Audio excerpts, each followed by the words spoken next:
Happy day 6 of Labmas, ladies and gentlemen. We came directly to the lab today to make today's video just as easy as possible for you and anyone else watching it.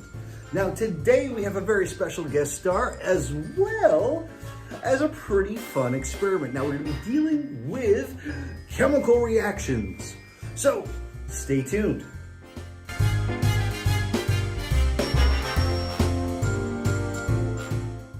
So I'm spending today just relaxing by our Labmas Day fireplace, and it got me thinking of some pretty cool experiments that we can do today. Now, before we get started today, I want to talk a little bit about acids and bases. Now, we're going to learn later on in the video just what acids and bases are. But when I think of acids and bases, it causes me to think about one of my favorite words in science, and that is reactions. As we've talked about in earlier videos with for every action there's an opposite but equal reaction, law 3. I love reactions, all right? So in today's experiment, we're gonna learn what happens when we create a reaction. Now, the materials that we're gonna use today, baking soda, a vinegar, a balloon, a bottle, maybe a funnel, I don't know. We're gonna do so much stuff today. We actually have a bonus experiment at the end, just to help celebrate day number 6 of Labmas. So let's go ahead and start our video with introducing the incredible, the awesome Miss Winters of 2nd grade. We're here too right on time to ruin day number 6 of Labmas. Ha ha ha ha. Ladies and gentlemen, welcome to the next day of Labmas, and we have our special guest via our Sciencetron 10,000, Miss Winters. All right, today, Miss Winters, we are going to mix some acids and some bases. Now, do you know the difference between an acid and a base?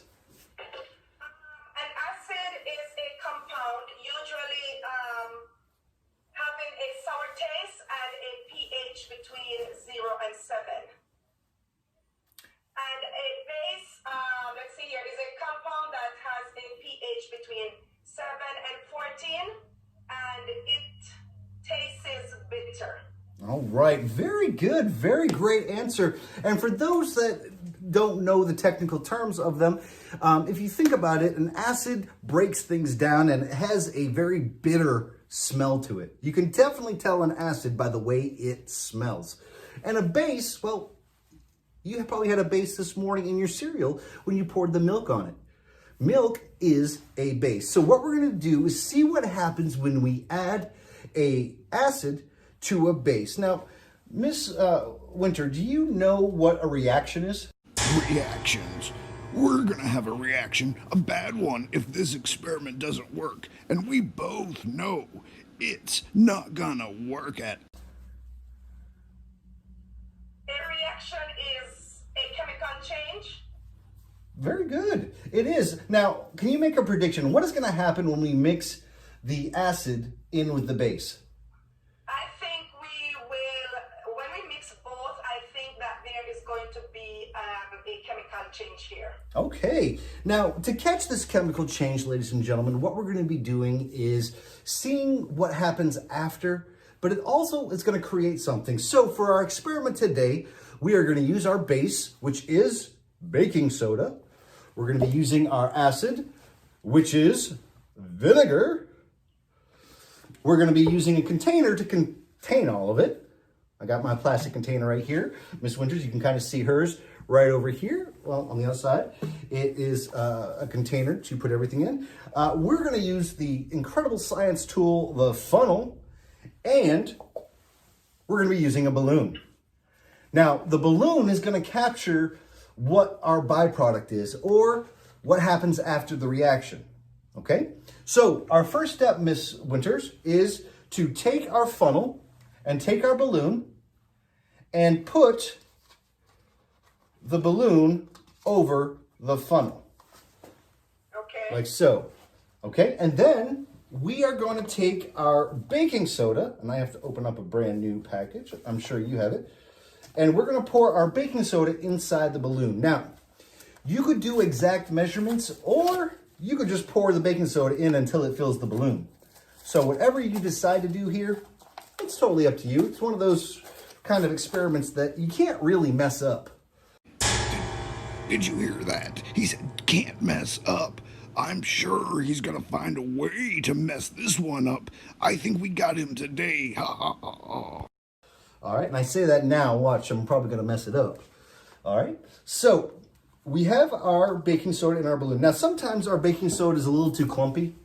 Did you ever notice that? It's too clumpy to get through the funnel. Is your baking soda going through your funnel very easily? Yes, mine is. Okay, mine is all clumping up. So we use something like a skewer or a pencil to kind of direct the baking soda inside of the balloon. And once you have all of the baking soda that you can inside that balloon, and if you look on, there we go, on mine, it is all in there. You detach the balloon from the funnel. So whenever you have all the baking soda you think you need, take the balloon off.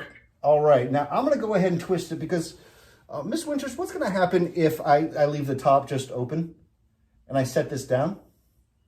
It is going to, when we add the vinegar, it's going to leak out. Absolutely, and we don't want anything to leak just yet, do we? All right. No, not as yet. So we can take our balloon and set it off to the side. All right. Our next thing is we're going to take our vinegar and our bottle and pour the vinegar inside of the bottle. Now, once again, you can measure it, or you can do what I'm doing and just pouring it in. Like I said, this is one of those experiments you don't really need measurements, but it's pretty cool to have it too, because you get to practice your math. All right? So if you notice over here, Miss Winters is pouring her vinegar in. Now, how much vinegar do you have in there right now? I have 1 cup of vinegar. Okay, why don't you put a little bit more in there? Okay.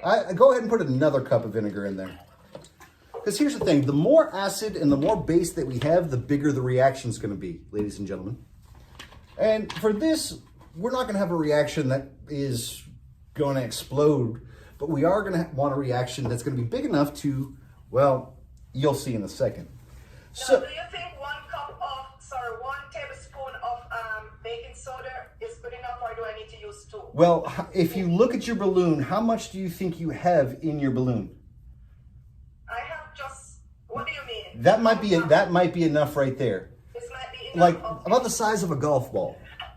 If you can squeeze your balloon of baking soda to about the size of a golf ball, I know that's very scientific, but I think this would work. Okay, so so you're gonna add a little bit more baking soda, or do you think you're good? I'm going to add just a little bit more, maybe another teaspoon. You know what? That I have. Yep.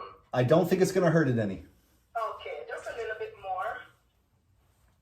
I have 2 cups of vinegar, so all right. So I did add half teaspoon. Okay.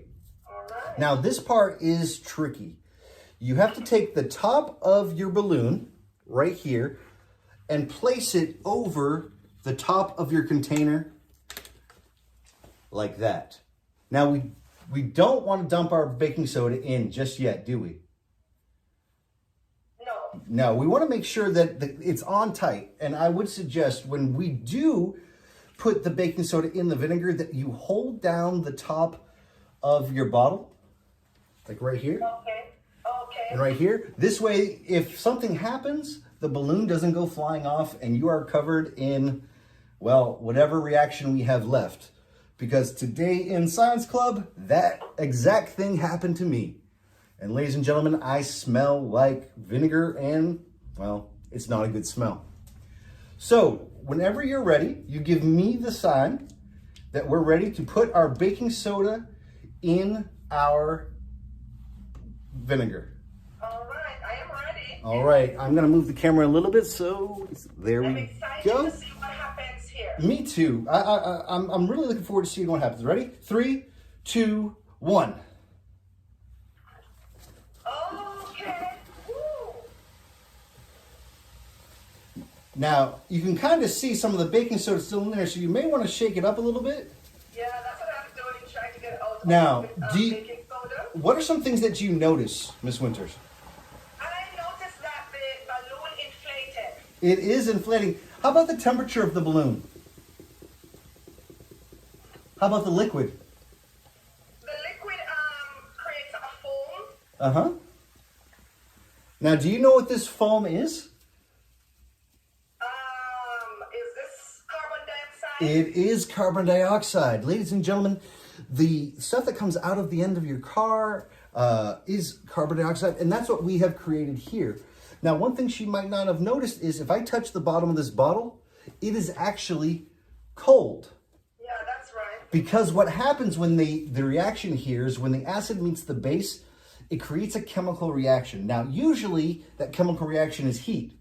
But when you mix in baking soda and vinegar, you actually create something that's kind of cold. All right, so now, Miss Winters, let's go ahead and take our balloons off and tie them off. All right, so we're gonna go ahead and tie our balloons.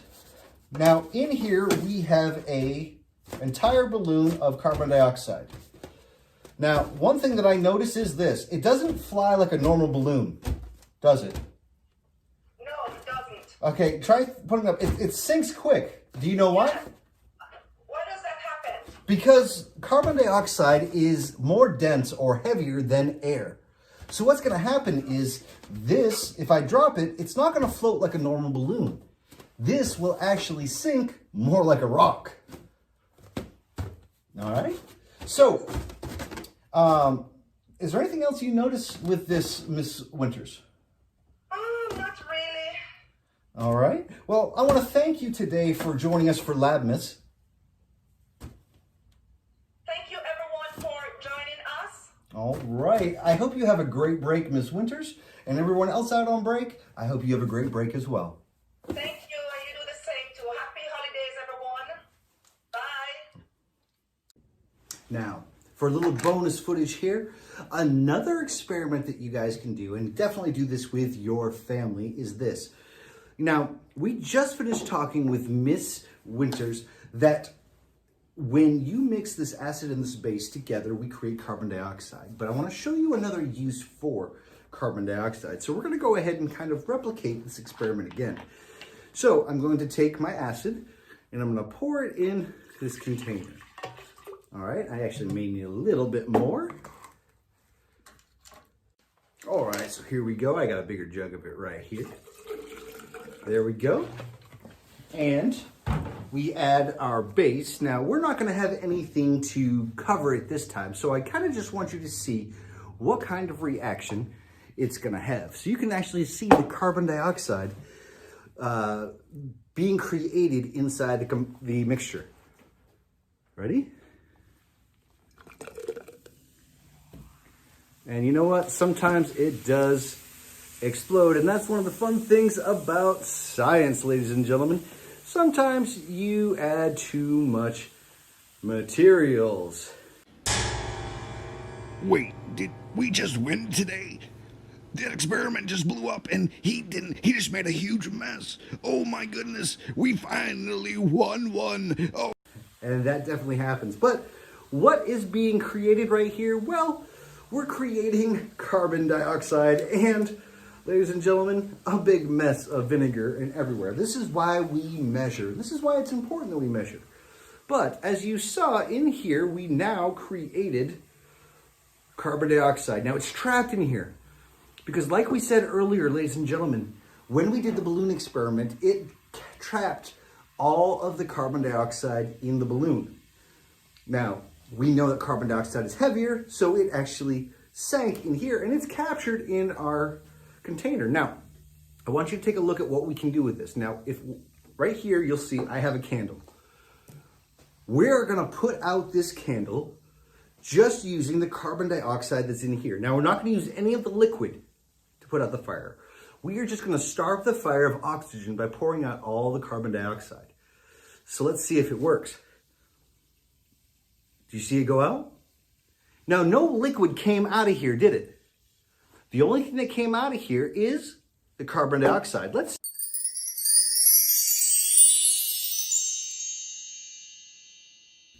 Now, if you notice, ladies and gentlemen, the fire went out. Why? Because we starved it of oxygen and just fed it carbon dioxide.